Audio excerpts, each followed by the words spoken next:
Fish, a eulogy.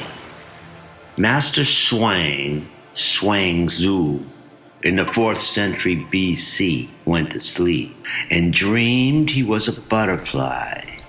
When he woke up, he wondered if he was a butterfly dreaming he was a man.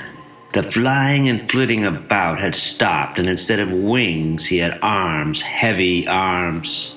Instead of the exquisite scents of flowers among whose orgasmic molecules he once fluttered, he now smelled pork grease and scallion and frying wonton. He yawned, and a pulse went down the bone by which he was symmetrically bisected. And when he looked at his outstretched wings, he saw only the colorful silks of a Taoist bedroom and the strange fingers that made up his hands. As honey stickily dripped into his jasmine tea, his heart lightly thundered and his spoon reflected the moonlight. I may very well be a butterfly dreaming, he thought, and the honey in the light became the 10,000 things, each reflecting the others. He slept again and awoke a man, but he was still not convinced as he remembered that dreamers awakening can awaken into other dreams and still be not awake, like a lepidopteran whose legs are asleep with the taste of nectar and the pleasure of staying.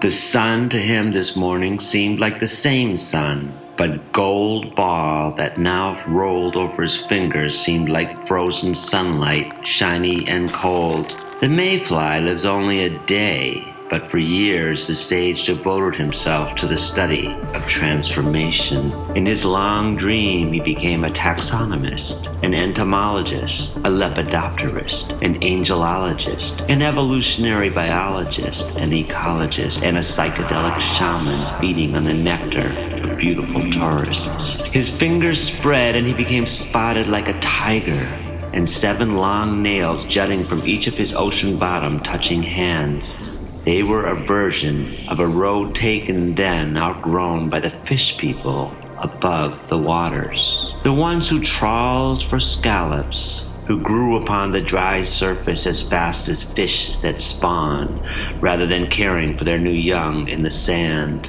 The ones who rubbed their metal fingers harshly along the sea floor, making the ocean scream.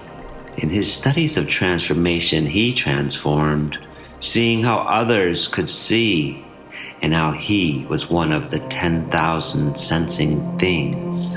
He was 10,001. As the smooth handfish by Tasmania, his young were born directly out of his spotted loins, though he was a fish of the ocean living in his place while they were shakers of the earth, outgrowing theirs. When Shang Zhu studied religion, he read that the meek shall inherit the earth. And when he studied cladistics, he read that birds were dinosaurs. And when he read phylogeny, he saw that all fish and amphibians and reptiles and possums were in the chordate phylum, one of over 30 animal phyla, most of them sea beings to which he himself belonged. He studied both in his age and future ages, recording his thoughts in Chinese calligraphy that bloomed into seascapes of great beauty long after the heaviness of time, an opium poppy, or the dark, smooth places that made the image of a rabbit on the moon. When he awoke again, he was a cocoon, and he knew that the idea of man had been a dream.